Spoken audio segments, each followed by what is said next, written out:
Bienvenidos a HQNTC. En el video de hoy te voy a contar la historia de la familia Menéndez, un caso real que aún 30 años después sigue ocupando los titulares. Pero antes te invito a que si te gustan este tipo de casos e historias te suscribas al canal, pues traigo video todas las semanas. Ahora sí, para conocer todos los detalles de esta historia, quédate, acomódate y pasemos a los hechos.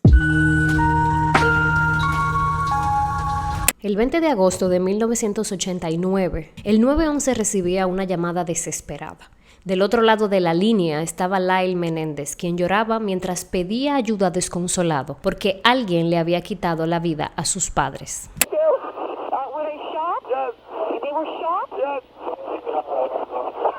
Pero antes de llegar a esta trágica noche en Beverly Hills, es importante entender el trasfondo de la familia Menéndez y cómo llegaron hasta allí. La familia parecía perfecta. Eran los años 80 y representaban el ideal de superación y éxito. José Menéndez, el padre, nació en Cuba y tuvo la oportunidad de emigrar a Estados Unidos en la década de los años 50, donde, como muchos inmigrantes, vivió en casa de un familiar hasta que consiguió una beca universitaria para nadar. Fue en la universidad donde conoció a Mary Louise Anderson, mejor conocida como Kitty, una joven muy guapa que participaba en concursos de belleza y que le llevaba algunos años. A principios de los años 60, Kitty y José se casaron y se mudaron a Nueva York, donde José logró licenciarse en contabilidad.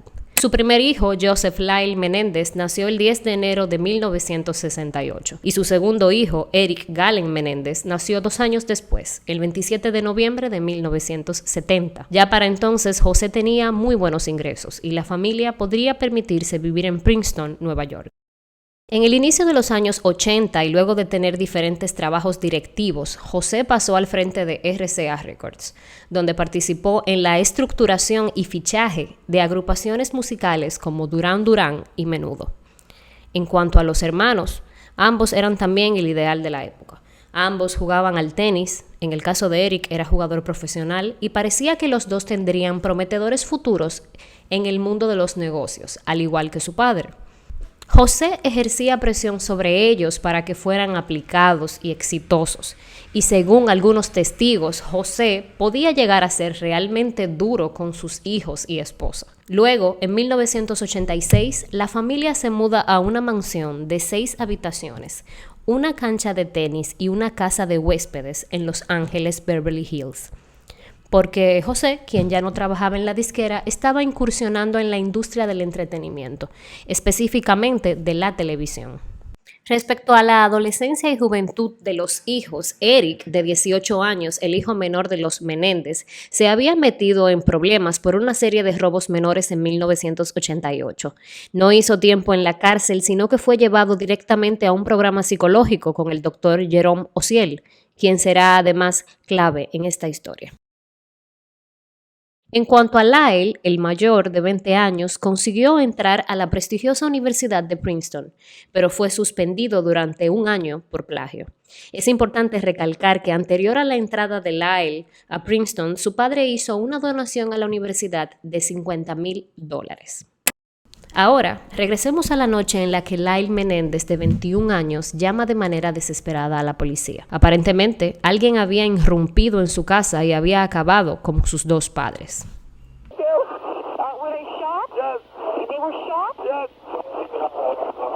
Cuando la policía llega al lugar, los hermanos corren a su encuentro, llorando y gritando, pidiéndole a la policía que por favor fuera a ver lo que había pasado. Cuando los oficiales entran a la casa, la escena es grotesca. En la habitación destinada a ver televisión se encontraban los cuerpos sin vida del matrimonio Menéndez. José, de 45 años, sentado aún en el sofá. Y en el piso, muy cerca de él, estaba Kitty, de 47 años, casi irreconocible. Ambos tenían heridas de disparo de escopeta en la cabeza y también en la habitación se podían ver los agujeros provocados por las balas. José recibió 5 disparos, mientras que Kitty recibió 10. Esa noche, los hermanos le dijeron a la policía que habían salido al cine, pero que se devolvieron a la casa porque habían dejado la identificación de Eric y que fue ahí cuando se encontraron con los cuerpos sin vida de su padre. La escena era tan atroz que de inicio se pensó que se trataba de un trabajo realizado por la mafia.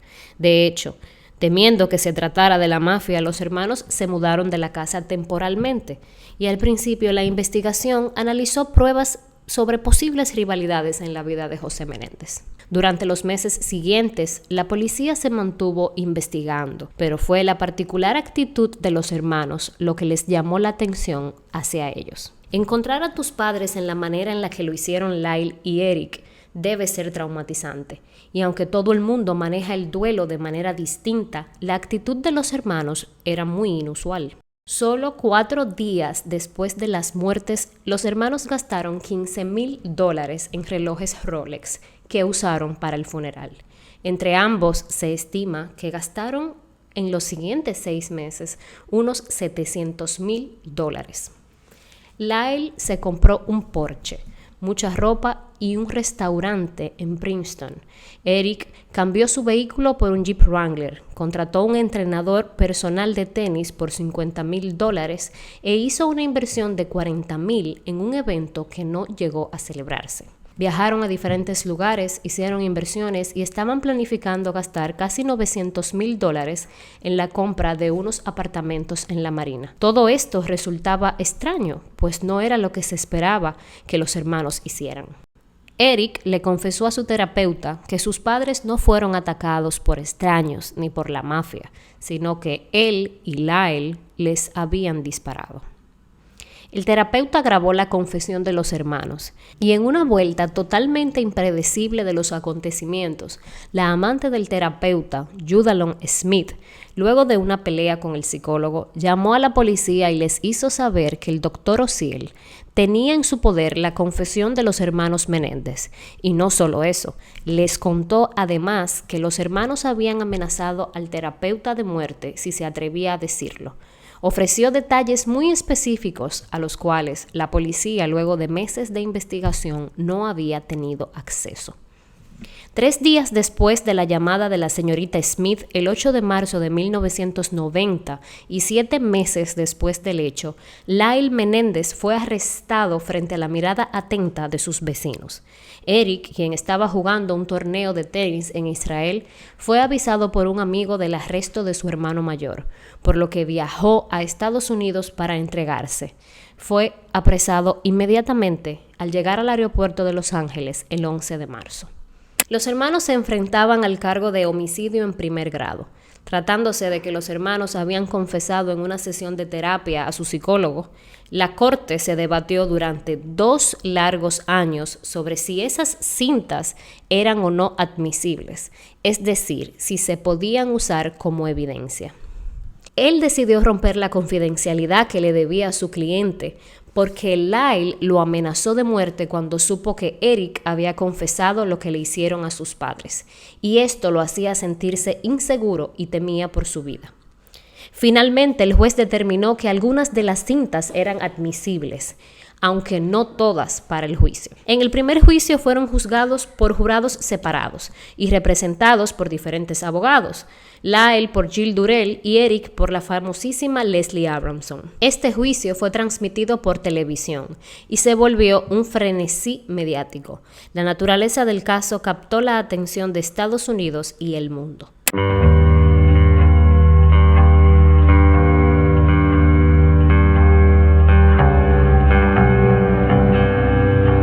Durante el primer juicio en 1993, la defensa de los hermanos estableció su argumento principal, que era el siguiente. Los hermanos le habían quitado la vida a sus padres en un acto de defensa propia, ya que según ellos habían sido víctimas de años de abuso de parte de ambos padres, especialmente de su padre José Menéndez. Y en las últimas semanas temían especialmente por sus vidas, pues estaban convencidos de que sus padres acabarían con ellos, porque Lyle los había amenazado con develar el abuso a todo el mundo cuando se enteró de que su padre continuaba abusando de su hermano menor, Eric. La fiscalía, por otro lado, aseguraba que los hermanos lo habían hecho por dinero y por la libertad que no podían tener con sus padres vivos, y que al acabar con ellos, además, accedían a una herencia millonaria de por lo menos $14 millones. Del lado de los hermanos declararon diferentes personas, como su tía, Marta Cano, hermana de su padre, quien también era la madrina de bautizo de Eric. Marta testificó a favor de los hermanos diciendo sobre cómo José los presionaba y maltrataba.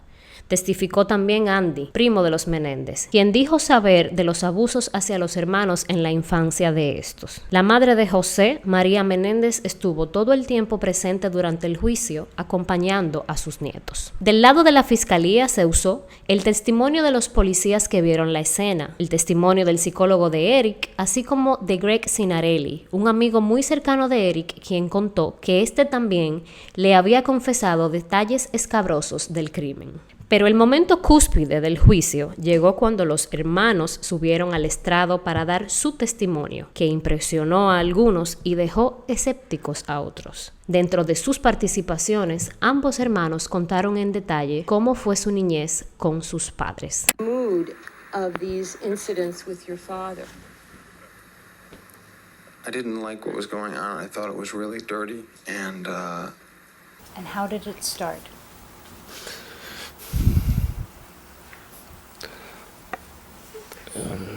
Just started with, after sports practices, he would massage me. Where would this and it take was- place? In my bedroom. And how often would this happen?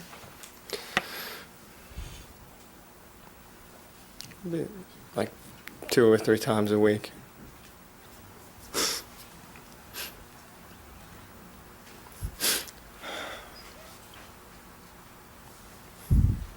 At some point, did he do some other things to you?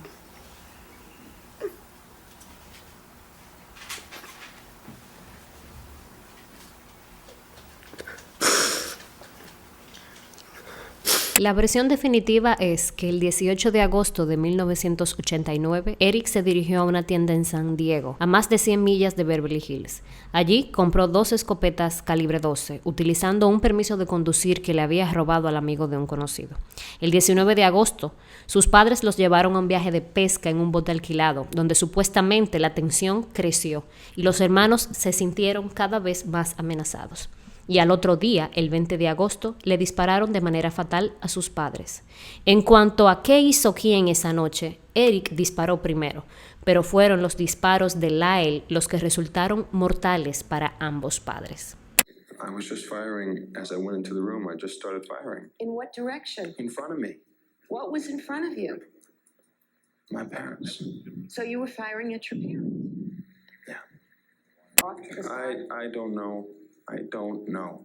I just walked into the room. I just started firing, and I don't know. I didn't think about these things. I didn't think, where was this? Where was that? I just started firing, and I don't know. Una vez sus padres fallecieron, fueron al cine y compraron boletos para la película de Batman para que les sirvieran como coartada. Se deshicieron de las armas, se cambiaron a una ropa limpia y fue entonces cuando regresaron a la casa y llamaron al 911 fingiendo que acababan de encontrar la escena. Es bueno destacar que la opinión popular en ese momento no favorecía a los hermanos. Durante los años que pasaron desde el hecho en 1989 y el primer juicio en 1993, la gente tuvo tiempo para hacerse la idea de que los hermanos Menéndez lo habían hecho todo motivados por el dinero. No fue sino hasta el juicio que los hermanos y la defensa dieron su versión de los hechos. Es por esto que los hermanos fueron objeto de escrutinio público y hasta burla. Se puso entredicho si su testimonio era genuino o fabricado.